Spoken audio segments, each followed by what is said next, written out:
Hello विद्यार्थियों, कैसे हैं आप सभी लोग। और करंट अफेयर्स की क्लासेस आपको यूट्यूब पर मिल रही होंगी। थोड़ा सा समय लगता है क्योंकि बनाने में थोड़ी सी चीज़ें जो हैं वो अपडेट करने में थोड़ा समय लग जाता है। थोड़ी बहुत गलतियां भी हो सकती हैं, तो लेकिन इसको मेरा प्रयास रहता है कि कम से कम गलतियां रहें। दूसरी चीज़ जो कि इस समय व्यापम के थ्रू यानी कि ईएसबी के थ्रू जो वैकेंसी लाई गई है, जिसमें ग्रुप 2 और सब ग्रुप 4 है, इसके तहत मैनेजमेंट एक सब्जेक्ट जोड़ा गया है जो कि बहुत इंपॉर्टेंट है। और इसमें लगभग 25 क्वेश्चन इस मैनेजमेंट से आने वाले हैं। तो इसके लिए हमारी टीम के द्वारा, जिसमें शरद सर के द्वारा मैनेजमेंट की क्लासेस यूट्यूब पर आप लोगों के लिए फ्री में अवेलेबल कराई गई हैं। और इसके तहत आपको मैनेजमेंट की जो क्लासेस हैं वो यूट्यूब पर अवेलेबल हो जाएंगी। और इसके तहत यूट्यूब पर आप लोग जो हैं, जो तैयारी कर रहे हैं मैनेजमेंट की, उनके लिए बहुत अच्छी अपॉर्चुनिटी है कि वो मैनेजमेंट की क्लासेस जो हैं वो हमारे यूट्यूब पे चैनल पर आकर जो है इस क्लासेस को देख सकते हैं। ये पूरा कोर्स आपको इस पे कंप्लीट कराया जाएगा, फ्री में कराया जाएगा। ज़बरदस्ती कहीं पर पैसा देने की ज़रूरत नहीं है आपको। कोशिश कर रहे हैं कि हम लोग मैनेजमेंट की पूरी क्लास आप लोगों को तो एक बेहतर और गुणवत्तापूर्वक आपसे पूछी जाए, जिसमें तहत जो क्वेश्चन एग्जाम के पॉइंट ऑफ व्यू से पूछे जा रहे हैं उसी के अकॉर्डिंग आपको पढ़ाया जा रहा है। तो आप एक बार ज़रूर देखिएगा यूट्यूब पर ये क्लासेस, आपको खुद पता चल जाएगा कि इसमें किस लेवल पर तैयार किया जा रहा है। दूसरी महत्वपूर्ण बात जो आपके लिए सबसे इंपॉर्टेंट है वो ये कि और भी क्लासेस आपकी यूट्यूब पर डल रही हैं। जैसे 8:30 से 9:30 बजे तक के बीच में मैथ की क्लास मिलेगी, पॉलिटी की क्लासेस मिलेंगी आपको, पीएससी की भी क्लासेस आपको यूट्यूब पर मिलेंगी। यानी बहुत सारी चीज़ उड़ान एकेडमी आपके लिए मटेरियल यूट्यूब पर फ्री में अवेलेबल करा रहा है। इसलिए मैनेजमेंट की जो भी तैयारी कर रहे हैं उनके लिए एक बहुत अच्छा कोर्स हम लोगों ने डिज़ाइन किया है जो कि आप देख सकते हैं। और अगर आप चाहें तो इसको जो है यूट्यूब पर फ्री क्लासेस के रूप में भी देख सकते हैं। तो मोस्ट इंपॉर्टेंट है ये क्लास। चलिए, हम लोग करंट अफेयर्स कर रहे थे और करंट अफेयर्स में 12 अगस्त का करंट अफेयर्स करते हैं, ठीक है। तो जरूर जुड़िएगा आप लोग इस मैनेजमेंट की क्लास के लिए, जो भी तैयारी कर रहे हैं उनके लिए मोस्ट इंपॉर्टेंट है। चलिए, परम प्रवेग यानी कि सुपर कंप्यूटिंग किस संस्थान ने स्थापित किया है। परम प्रवेग नामक जो एक सिस्टम स्थापित किया गया है ये सीडेक ने किया है। और आईआईएस बेंगलोर यानी कि भारतीय विज्ञान संस्थान के द्वारा सीडेक ने ये डिज़ाइन किया है, जिसकी कैपेसिटी जो है वो 3.3 पेटाफ्लॉप से रखी गई है। मोस्ट इंपॉर्टेंट है, बहुत ही तेज कंप्यूटर है ये। तो याद रखिएगा, परम प्रवेग सीडेक के द्वारा विकसित किया गया 3.3 टीबीपीटी का जो है ये कंप्यूटर है। चलिए, मिस वर्ल्ड 2026 की प्रतियोगिता का आयोजन किस देश में किया जा रहा है। तो भैया वियतनाम। तो वियतनाम में किया जाएगा मिस वर्ल्ड का खिताब जो जीतेगा। और इसके लिए 75 एनिवर्सरी मना रहा है ये अपना। हो ची मिन सिटी में ग्रैंड फिनाले होगा। और इस तरीके से भारत की निकिता पोरवाल इसमें भाग लेंगी, जो फेमिना मिस इंडिया 2024 की विनर रह चुकी हैं। तो इस तरीके से निकिता पोरवाल मिस वर्ल्ड प्रतियोगिता में भाग लेने इंडिया की तरफ से जाएंगी। चलिए, बशर अल असद ये सीरिया के राष्ट्रपति हैं, बशर अल असद। और बशर अल असद जो सीरिया के राष्ट्रपति हैं, उनकी अनुपस्थिति में सीरिया की कोर्ट ने इन्हें मृत्यु दंड की सजा सुनाई है। ऐसा इसलिए क्योंकि इन्होंने कई हत्या और अपराधों में लिप्त पाए गए हैं, जिसकी वजह से इन्हें मृत्युदंड सुनाया गया। जो 2000 से 2024 तक राष्ट्रपति के पद पर रहे और अपने पद का दुरुपयोग करते हुए बशर अल असद ने कई ऐसी चीजें की जिसकी वजह से अब वहां की न्यायालय ने इन्हें मृत्युदंड की सजा सुनाई है। तो बशर अल असद याद रखना बहुत इंपॉर्टेंट है, ठीक है। परम प्रवेग भी आपको याद ही रहेगा सीडेक के द्वारा। और निकिता पोरवाल ये भी आपको याद रखना है। चलिए, आगे आते हैं हम लोग। मोस्ट इंपॉर्टेंट है आगे कुछ चीजें जो 11 अगस्त 2026 को हुई और भारत की आज़ादी के लिए मर मिटने वाले उन युवाओं के लिए जिन्होंने अपनी शहादत दी। उसमें से एक थे खुदीराम बोस, जिनकी 119वीं पुण्यतिथि मनाई गई है।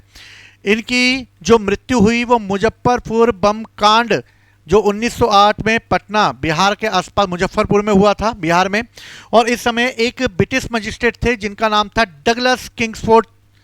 और इन्हें मारने के लिए, क्योंकि ये भारतीय जो क्रांतिकारी युवा थे या भारतीय जो कोर्ट में इनकी जाते थे उनको ये बहुत ही कठिन सजा सुनाते थे।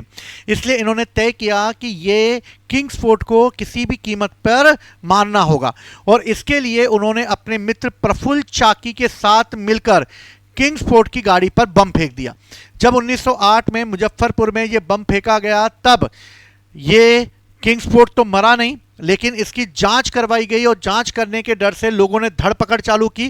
पुलिस अधिकारियों ने, प्रफुल्ल चाकी घबरा गए और उन्होंने खुद को गोली मार ली, और खुदीराम बोस पकड़े गए। और इस तरह जब वो पकड़े गए तब उनकी उम्र सिर्फ 18 वर्ष 8 महीने 11 दिन की थी, और जज ने इन्हें मृत्यु दंड दिया। और इस तरीके से सबसे कम उम्र के क्रांतिकारी जिन्हें मृत्यु दंड दिया गया है वो हैं खुदीराम बोस। ठीक है। नासा ने किस देश की अंतरिक्ष एजेंसी है? मोस्ट इंपॉर्टेंट है, कई बार एग्जाम में पूछा जाता है। ठीक है, नासा किसकी है? थोड़ा सा इधर मिसप्रिंट हो गया है, इसलिए याद रखना, हमें जर्मनी वगैरह की नहीं याद करना है अभी। ठीक है, नासा की जो अंतरिक्ष एजेंसी है वो कहाँ की? अमेरिका की national aeronautics and space administration, जिसकी स्थापना 1958 में वॉशिंगटन डीसी में की गई। भारत की इसरो है, अमेरिका की नासा है, और रूस की रोसकॉस्मोस है। तो रोसकॉस्मोस रूस की है, अमेरिका की नासा है, और भारत की इसरो है। इतना आप लोगों को याद रखना है बस इसमें से। बाकी मैपिंग थोड़ी गलत हो गई है इसमें, इसलिए ठीक है, तो थोड़ी बहुत गलतियां हो जाती हैं, बड़े बड़े शहरों में छोटी मोटी बातें होती रहती हैं। चलिए आगे बढ़ते हैं हम लोग। डॉल्फिन चक्रवात का नाम किसने दिया?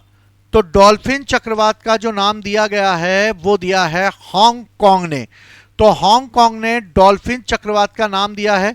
ये western North Pacific South China Sea में आए ट्रॉपिकल साइक्लोन के नाम रखे गए हैं, जो देशों के क्रम के अनुसार रखे जाते हैं।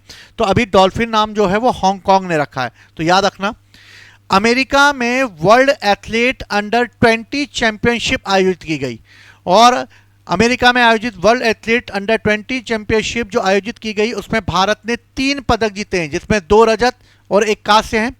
इसमें आशीष यादव ने भाला फेंक में 74.09 मीटर के साथ सिल्वर मेडल, बसंत कुमार मेघवाल ने पुरुष ऊंची कूद में 2.21 मीटर के साथ रजत पदक, और शहनवाज खान ने पुरुषों की लंबी कूद में 7.84 मीटर से ब्रॉन्ज मेडल जीता है।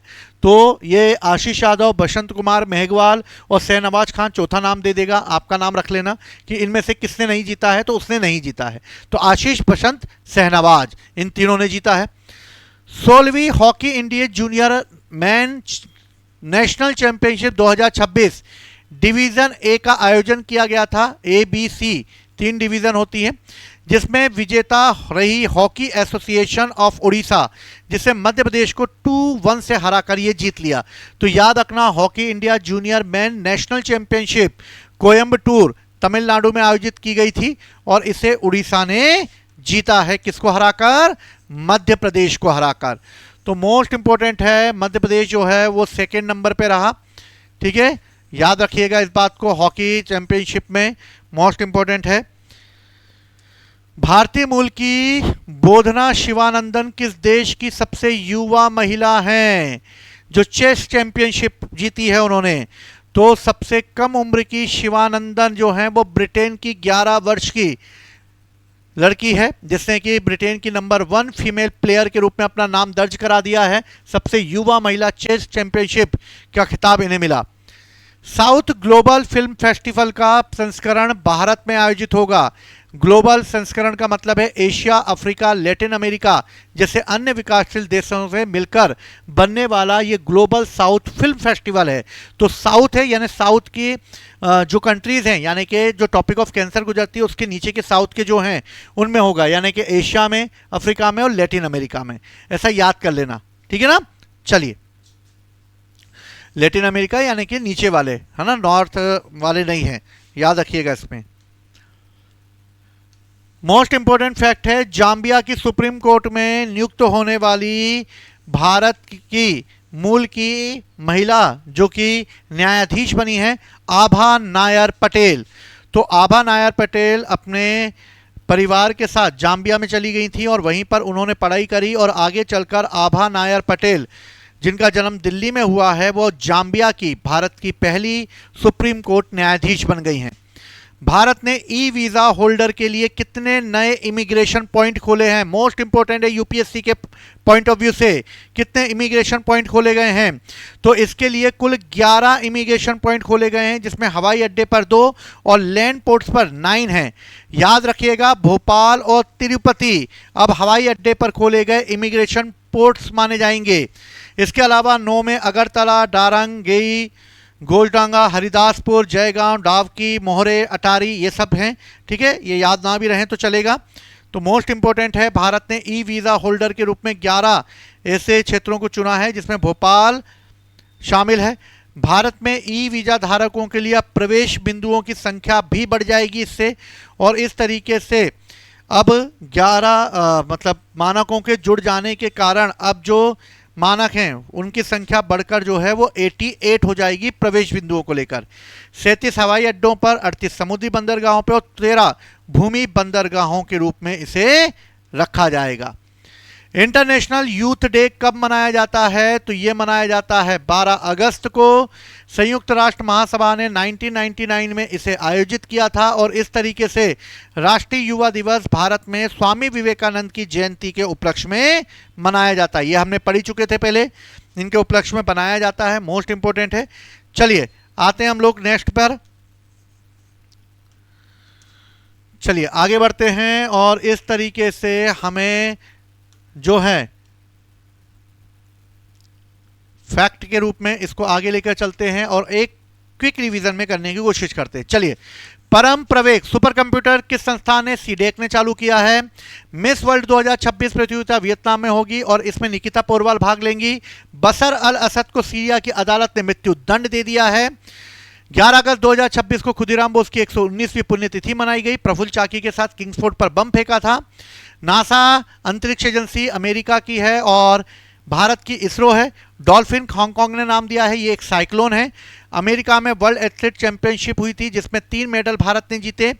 आशीष, बसंत और शहनवाज ने भाला फेंक, ऊंची कूद और लंबी कूद में।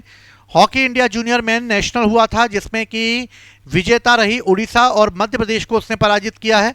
भारतीय मूल की बोधना शिवानंदन सबसे युवा चेस चैंपियनशिप बन गई है ब्रिटेन की। ग्लोबल साउथ फिल्म फेस्टिवल कहां पर होगा? भारत में होगा, में आयोजित किया जाएगा। जाम्बिया की सुप्रीम कोर्ट में आभा नायर को शामिल किया गया है। ई वीज़ा होल्डर के इमिग्रेशन पॉइंट बढ़ाकर अब 11 और कर दिए गए हैं जिसमें भोपाल और तिरुपति हवाई अड्डे पे चालू किए गए हैं। अब इस तरह से टोटल संख्या 88 हो गई है इसके तहत। और इंटरनेशनल युवा डे जो है वो 12 अगस्त को मनाया जाएगा। तो मोस्ट इंपॉर्टेंट है करंट अफेयर्स को क्विकली रिवाइज करना, मोस्ट इंपॉर्टेंट पार्ट होता है। इसके अलावा आप लोग जो हैं वो मैनेजमेंट की क्लासेस जरूर देखें, आप लोगों के लिए है, क्योंकि हम चाहते हैं कि हमसे पढ़े हुए विद्यार्थी सिलेक्ट हों। इसी का हमें सबसे ज़्यादा जो है अभिमान होता है। टीचर का सबसे ज़्यादा इंपॉर्टेंट यही होता है कि उनके पढ़े हुए विद्यार्थी सिलेक्ट हों। तो मैनेजमेंट की बेहतर क्लास है, जरूर देखिएगा आप लोग, आपको खुद समझ में आएगा अंतर कि किस लेवल पर इसे पढ़ाया जाता है। इसी के साथ नेक्स्ट क्लास में मैं आपके साथ फिर मिलता हूं। जय हिंद, जय भारत।